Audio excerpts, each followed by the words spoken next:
We have ordered some parts. We got a trunk full of parts. So we're gonna start getting busy on this thing.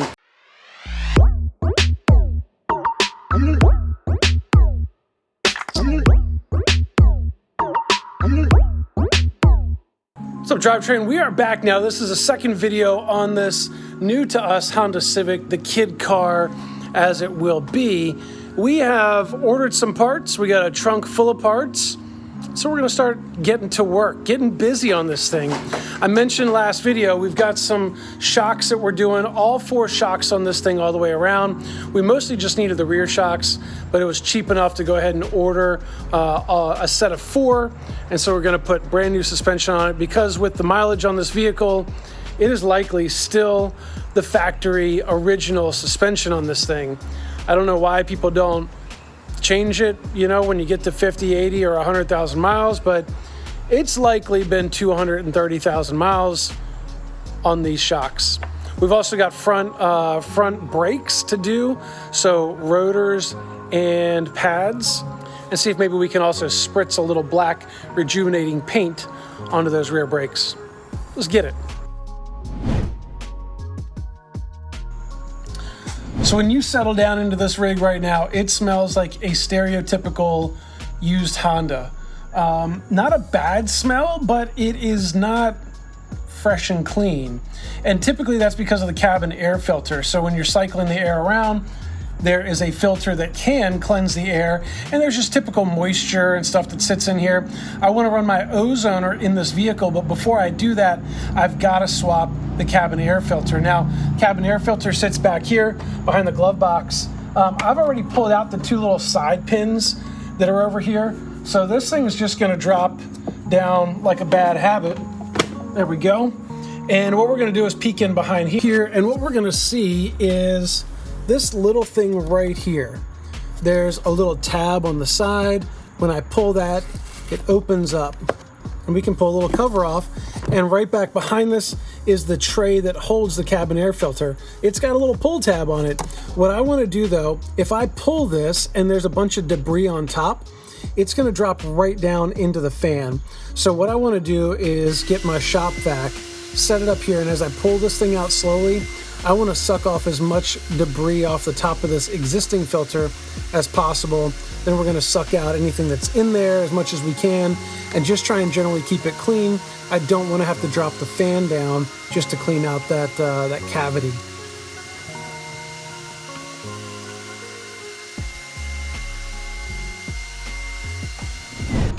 So first off, here's the filter, which is supposed to be white. I don't think this thing was ever changed, but I'm concerned at this divot here in the top right here.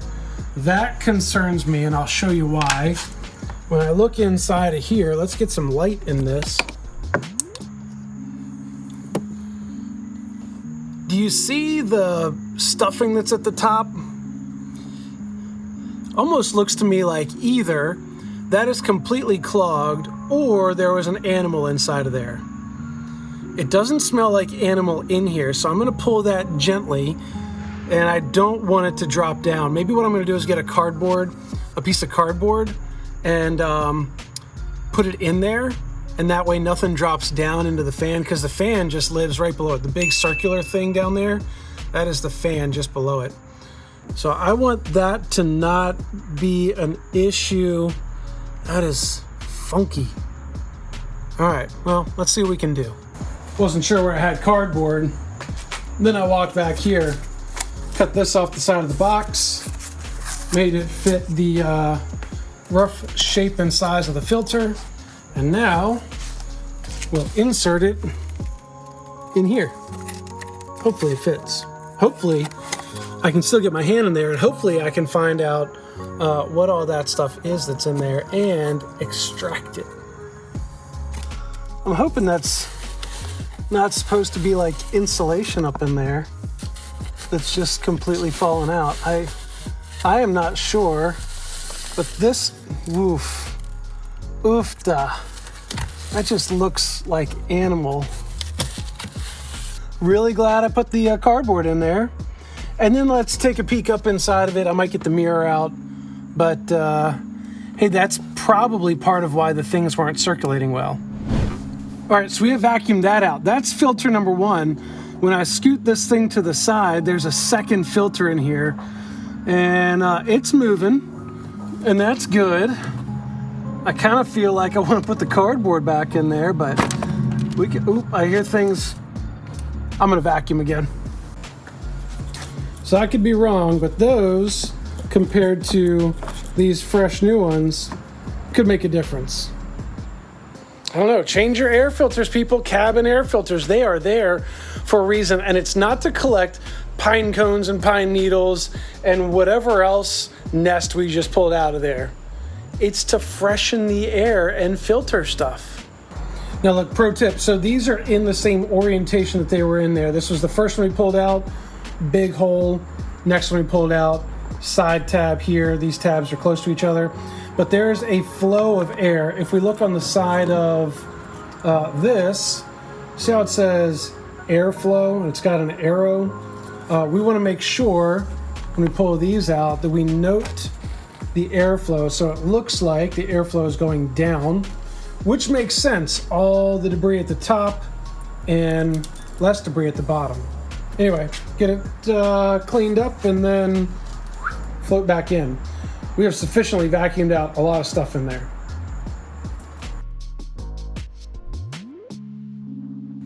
Two cabin air filters professionally installed.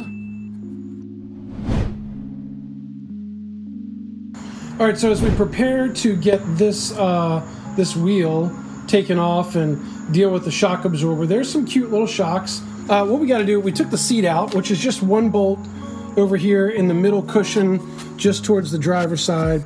Pull that bolt out, you pop up the two clips, you slide the thing out, you set it up here. Easy peasy. Then we come in here, we fold the seat down. There's gonna be one little plastic clip that goes into this hole that sits behind here, but you gotta loosen this guy up to get that out. Well, there's one bolt down at the bottom of this bolster.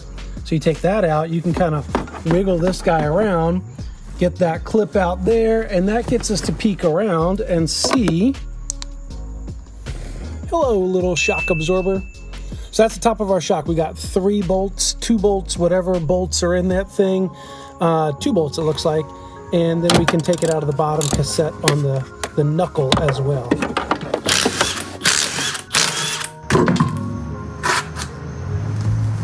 These things definitely spend time somewhere out in the country. I mean, there's just dirt all on the tires, the wheels, all up in here. It is just dirt. We're gonna kind of clean this thing up a little bit, then pull the shocks out. It is, whew, dusty, man. All right, well, we'll just do what we can. So I think what I'm gonna do, so I've brushed it off with the brush, and it took a bunch of dust off. It's just kind of floating around here. If you look at the light, it's just a mist of dust right now. It's pretty good. I'm gonna take this thing to the car wash, the manual one, and I'm gonna hit this thing pretty hard in the wheel wells with the pressure washer. I would normally spend time kind of cleaning these off as well, because we can see all the dust there. And these things are gonna clean up really nice. I'll spritz some black, but I'm gonna do that with a wire brush, and I wanna get all the other dust off first. So for right now, we're just gonna come back here. We've got one bolt down here that sits right there. That's for the shock, and then the shock is just gonna tilt forward and down, pop the new one in, and then rinse and repeat on the other side. Day 3. What's up, drivetrain? It is a beautiful day. We're out picking parts. We're at the Pick and Pay. We're at the Junkyard, the recycling center, whatever you want to call it. We're surrounded by automobiles that have seen better days. And we're looking for parts. We got a list of parts we're trying to find, and we're gonna start right here. This is row 1. And we got a big long list of cars we can look for to find these parts. We're right here at row 1. We're looking for specifically a washer that goes underneath this Prius spoiler, and we're gonna pull this thing apart and get a washer. We're gonna get one for this side, one for that side. So what I'm checking is just to make sure that this thing is seated tight on here. And it is. It's a little loose here, but I think that the washer's gonna be good. If not, I think there's 6 more Prius out here. I can see another one right over there. So that's good. We got plenty to choose from.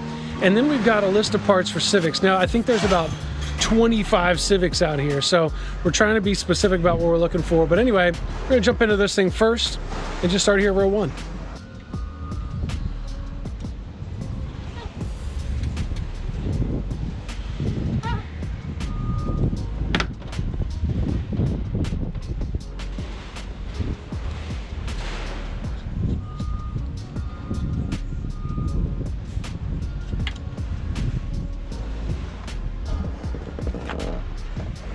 All right, now this is what I'm looking for right here.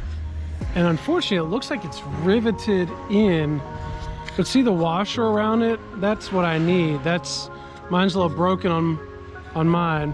So I'm gonna see if I can get this thing out, maybe with an Allen key or something. We're gonna check and find out.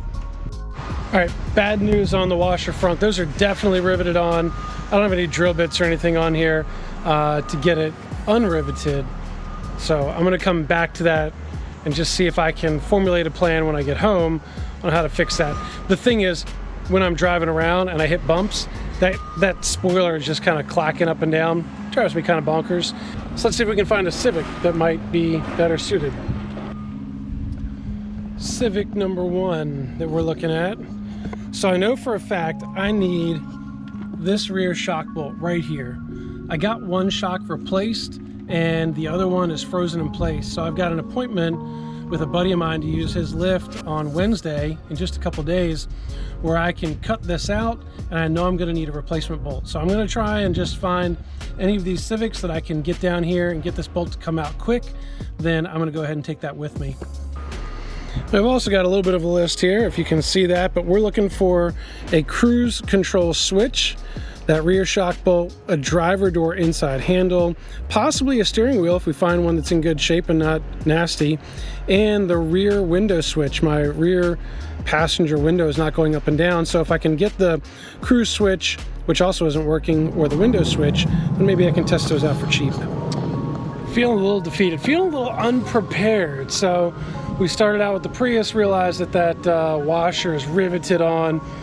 That's an issue. Started looking at some Civics, found a Civic with a great steering wheel, but I needed Torx 30 and the biggest I've got is Torx 25, so I can't get the steering wheel off.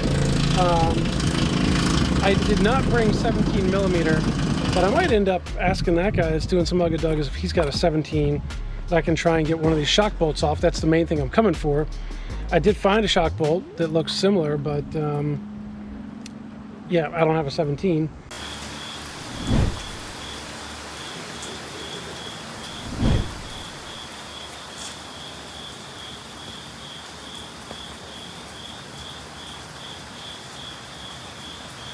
But y'all, we got us a new shock in here on the front right. Got a new caliper, we got new pads.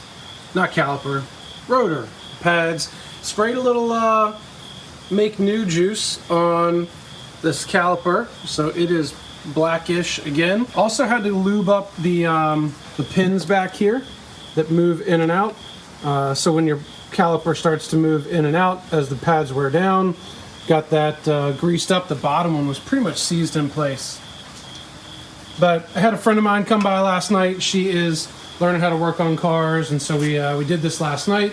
And I came out early this morning to start on the other side. So on this other side, we've got the 3 bolts loosened up top. I've still got one sitting in there just because we don't want this thing to be dropping down here. We've got everything disconnected. I've gone ahead and again, just kind of scraped off all the rust with a brush, a wire brush on that caliper. I'm going to spray some rust converter on it, which is what I did on the other side. It's just surface rust, but it'll kind of make it into a primer, and then I can shoot some paint on it. I've got the 2 bolts here, the main 2 bolts loosened up already, and I'm going to wait and do the rotor until I've got the suspension done. But this one, what I'm noticing is this does not have an actual castle nut on it, which tells me that it's been replaced sometime. This is the tie rod end. and you can see I got my my pickle fork in here, trying to get this thing off, but I can't. I don't know. I've sprayed it, I've juiced it. I need to get a little bit of heat in there, I think, just to see if it'll break loose. But it is still morning time. I'm not gonna wail on this anymore, and I'm gonna go wake my kids up and get them off to school. Many days later. All right, what's up, y'all? Quick update. We've got some good news and some bad news, some not so good news, whatever you want to phrase that. The good news is this. We got parts for our Civic. One of the rear shocks is going to have the bolt cut out. So I ordered a replacement bolt before I cut it out, because before I cut it out, the car is drivable. Once I cut it out, I've got to have this to put it back in and make the car drivable again. I do have a lift. A friend of mine is going to let me borrow his lift, and that way I can get underneath the car and cut, pull it out, and then put the new shock in with the new bolt. Also, in the front, we recognize that we have a bad bushing right over here. This is on the steering knuckle, so that's part of the steering.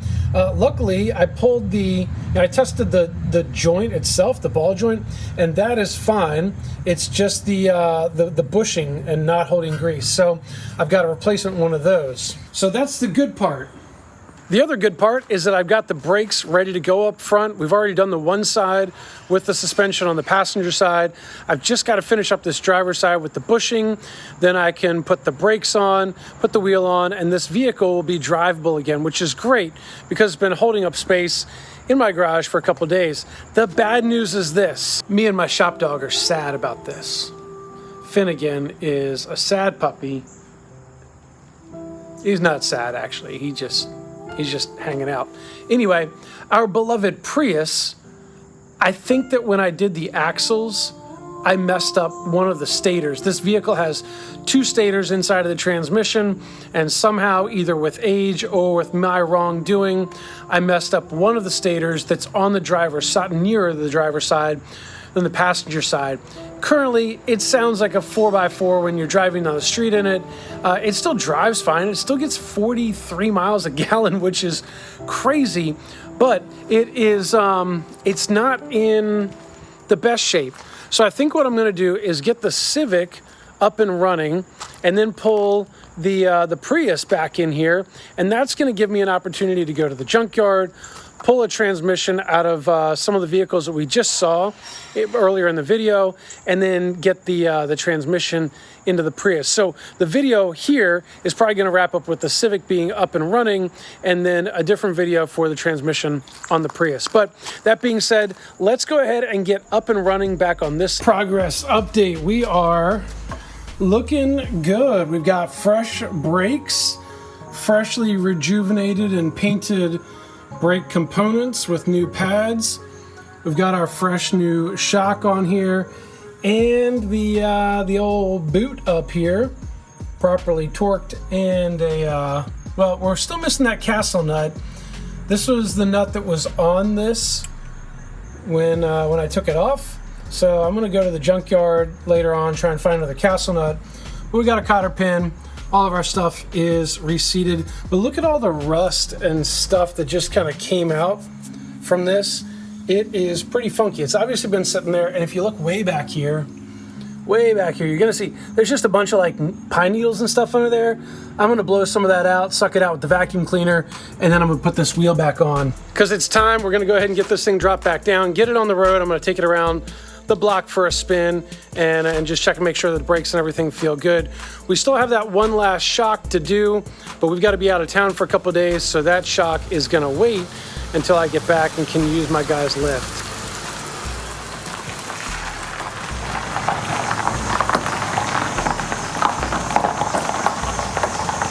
That's it, y'all. Hit the like button, hit the subscribe button. Until next time, peace.